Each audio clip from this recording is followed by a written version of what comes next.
Welcome to my channel. Today on the 27th of January 2024, I would like to do a frequently asked question topic on markup. Let me begin. Hi, welcome to my channel. Video taking 174, frequently asked question in real estate episode number 8, markup. I'm Thomas Sim, E3009. Today is 27th of January 2024. And this is similar to what we were talking about consultation fee. Usually markup is the word that they use to say that they top up the selling price so that they make more money as an agent. Let me look at this from the angle of the law as well as what are the issues behind the nature of markup. Let me begin. So this one you can refer back to earlier video on consultation fee. So the question to ask is, can an agent mark up your property for sale? So you give a property to the agent to sell, and you told the agent, I want to sell it at 500,000, and then the agent actually mark it up to 550,000 and pocket his this 50,000. Is it allowed, or is it a normal practice, or can actually agent do that? The law of the land and how it affects you is important. That here I disclaim that I'm not a lawyer. Consult your lawyer if you have further issues. Consider material here presented as not constitute a legal advice. So issue at hand and the argument, I would bring forward the similar one like in the consultation video. An agent X was told to sell a house by the owner who is happy to sell at 500,000, and this agent top it up to 550 with a markup, and then later on trying to claim the percentage of fee from the 500,000 as well as the top up of the 35,000, which is the balance sum. So this means that the owner in the case here will still get back the 500,000 as he wanted, but then the agent will make more money. So agent would actually pocket a higher amount in this case. So is this common practice, and is this allowed by law? So let us see the issues of markup in situation of a selling. So in the case of a trader buy and sell, a trader merchant who buys and sell, the goods come from the supplier trader transaction. So from the supplier, the goods goes to the trader, and the trader keep it as a stock. So he actually got invoice from the supplier, and he has to pay the invoice. That means he has to pay the supplier the amount that he has bought from the supplier. So this means that the stock actually in the warehouse, his ownership, and then he later on sells to the customer at his own outlet. So agents are different. Agent is actually intermediary person who helps the owner to sell his property. So there is a fiduciary duty, a duty of care for the principal. So here means that the property, in terms of goods, is a property, is actually told by the owner to the agent to sell for him. So agent is appointed under agency contract to act on behalf of the owner to sell the property. So the property is not owned by the agent, and the agent cannot make 100% decision because he doesn't own the house. And then he looks for a prospective party to come forward and try to negotiate for a deal so that the purchaser can buy the property from the owner. So this is the difference between trader and agent. I will highlight it as in here. Trader can buy the goods from the supplier, and stock is his own ownership, and he can do a markup, whatever percentage he wants, and then display in his shop and sell it to his customer, because he actually owns the goods that is now in his display shelf. Whereas in the case of the agent, the property agent actually do not have ownership of the property. He only charges, in a way has an instruction, and then this instruction for him to do the deal, he has an agency percentage fee to close the deal. So in the sense, actually versus agent versus the trader. In fact, the difference is that you are talking about this part of ownership and no ownership, the agency fee or percentage, or is it a markup? So in this case, a markup in the sense of normal trading would be ownership of the property, ownership of the goods. Then you can mark up so that you make a profit out of your trading process. In the case of agency contract, that means you don't own the property, you help the owner to sell his property, and therefore you charge a percentage fee for a work or for the service that you carry out. So markup versus the percentage professional fee, you have to be clear on the aspect that yes, markup is when you own the goods, and then professional fee is you are doing a service whereby you try and help the owner to sell. It's still the owner who sells. It's not the agent who actually owns the property, and it's not the agent who sells the property. The owner still is the ownership of a seller doing the transaction. So here the difference between markup and agency percentage commission. I will have two columns. Markup a lot of time is controlled under the law called the Sales of Goods Act 1957, whereas the agency is under Agency Contract Part X of the Contracts Act 1950. And markup usually is you can make a decision independent of the original supplier. So you bought the goods, and the goods is in your warehouse, in your display shelf. You have 100% control of that goods, and ownership has actually changed. Sometimes you can't even return because the expiry or whatever reason, you can't return to your supplier. It's your own purchase, and it is 100% ownership decision by the trader himself how he wants to sell. So at times, due to bad situation, the trader make a loss and selling it below his cost price, and he actually has no choice, but he has to let go of the goods that is in his warehouse because he is cash tight. He has cash flow issue. There is also no obligation, merchant or whoever trader who already actually take over the ownership. So there is no more. Of course, there is still a warranty issue, there is still branding issue, whereby the supplier would want to have a goodwill and has a good contact with the end customer. So there is, however, in law, no obligation. No need of supplier to affect the transaction, because whatever decision by the trader to the final customer is between the trader and the final customer. There is no need of the supplier to come in to decide whether to sell or not to sell the goods that is already in the ownership of the trader. And because the goods are already in the hand of the trader, the supplier may not want to indemnify the trader. That means anything wrong, the supplier is not able to indemnify the trader for any wrongs. But in the situation of the agency, you can see that the instruction taken, and actually the instruction is to sell the property, and the decision to sell or not to sell is still in the hand of the owner, the original vendor, not the agent. The agent is not the owner of the property.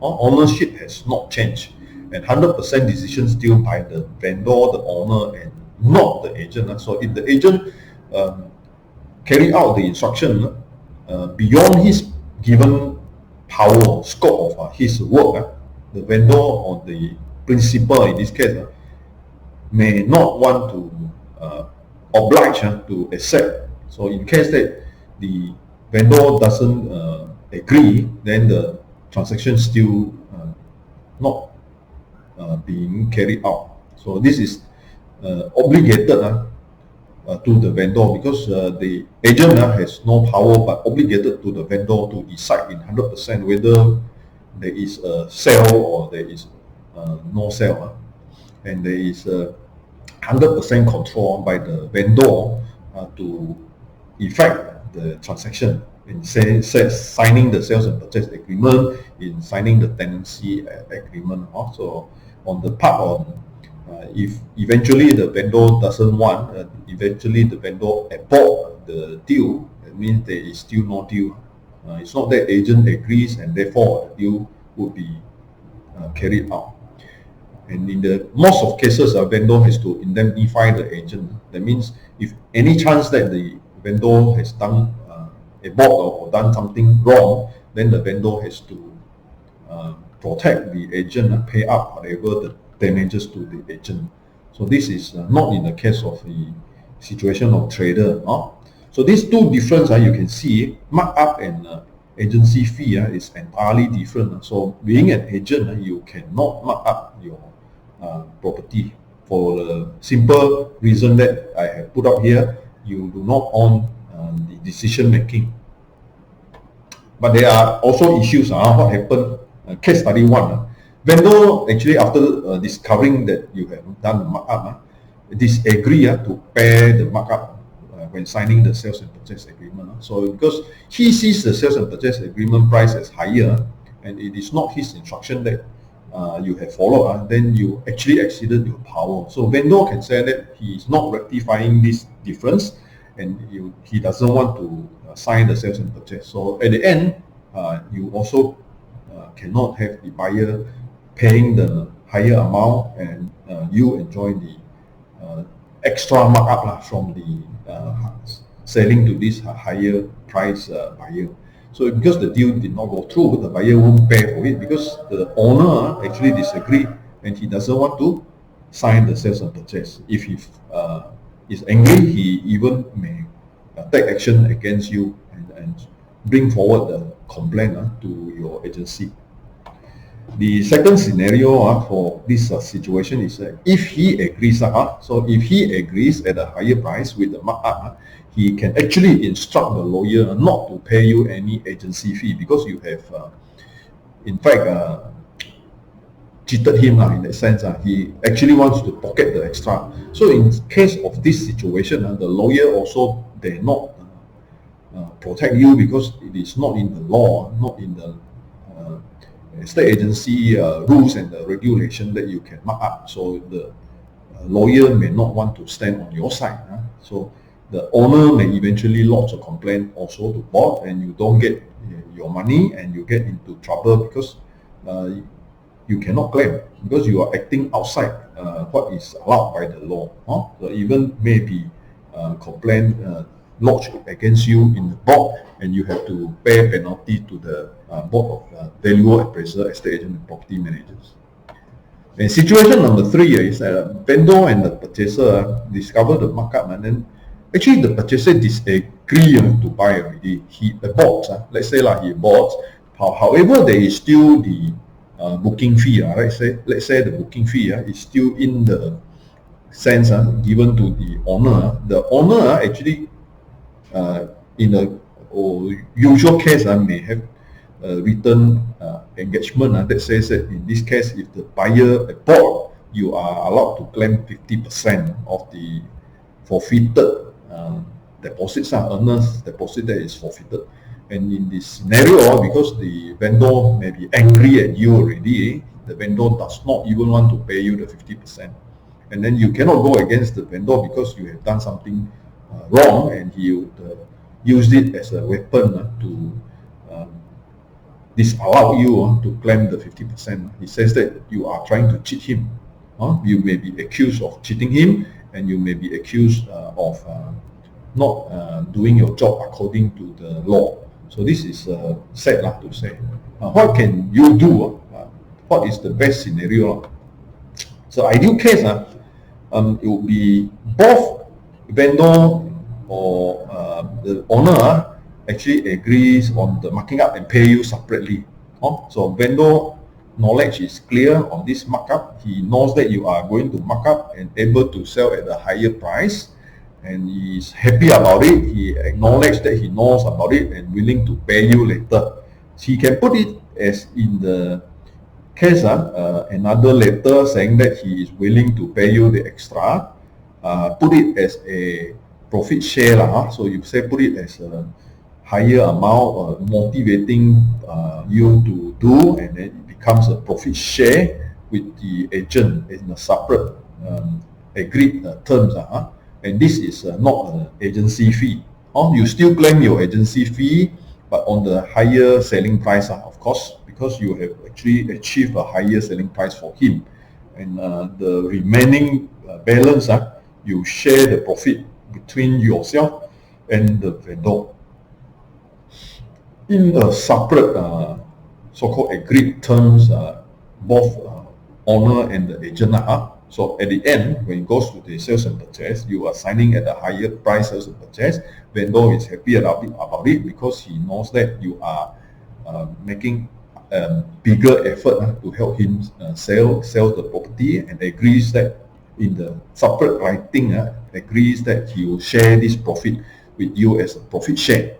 And therefore, vendors actually pay you later when he got through with the sales and purchase, he received all his money, then he would separately top up the balance to you in a separate transaction, not consider anything to do with this work, this instruction. It is not an instruction, not a fee that is paid to you as an instruction given to you. So this is possible with the agreement of the vendor as a separate thing, totally outside this particular instruction. So this is the ideal case. And in this type of ideal case, if you can convince the vendor to allow you to mark up and make money out of his property, I am sure he will not allow you to totally take the markup. So he probably say, okay, if you are able to sell at 550,000 instead of 500,000,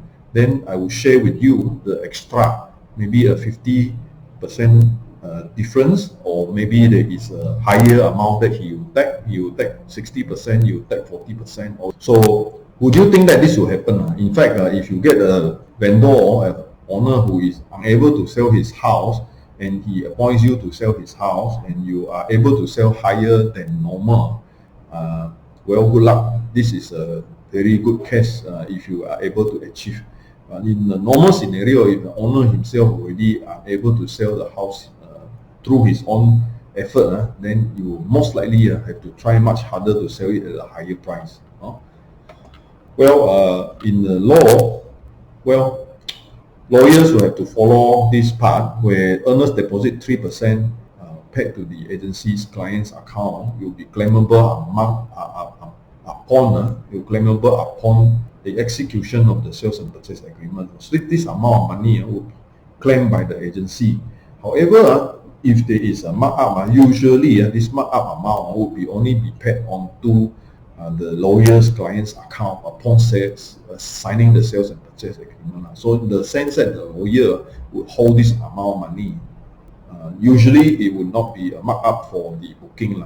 So usually markup in the case will be higher than the 3%. So in this situation, the higher amount would be in the client's account of the legal firm. And this legal firm part have to follow the instruction of the vendor. He is appointed by the vendor, not appointed by the agent. So the lawyer definitely protects the vendor. And if the vendor says that he doesn't want you to be paid for the extra money, then the lawyer will have to follow the instruction from the vendor. So the vendor would, in a lot of cases, is pocket the money instead of the agent. So don't do that. If you can you do this? Can there be two sales and purchase agreements? Can the lawyer collude with the agent and lower price to the vendor, signing the sales and purchase one, which is the lower price, so that the vendor doesn't know that you have markup, and then the higher price to the buyer, whereby the buyer is buying at his price and owner doesn't know. So this means that the situation will be, if ever the lawyer being caught, the lawyer will have to face his music, and similarly as an agent, you will be also brought in as a colluding agent with the lawyer. So this is illegal, and this is a criminal act. Both lawyer and the agent pocketing the money is wrong if apprehended. So the conclusion on markup is that well, trading of goods, you can do a markup, but the agency you cannot. Agency, it is service, and it is not you vendor 100% control on the transaction. So the sales and purchase price is the sale price, and that is the price to be used for calculating the professional fee, unless it is in the appointment state. The owner is willing to pay you a price that is extra, which is maybe due to the fact that it is a specific situation. You need to get a written consent from the board. So the person who transact the property is still the owner, and the purchaser, the agent, is not the person who transact the property. And we go to the issue that if ever the money is kept in the client's account of the legal firm, then the lawyer will protect the vendor.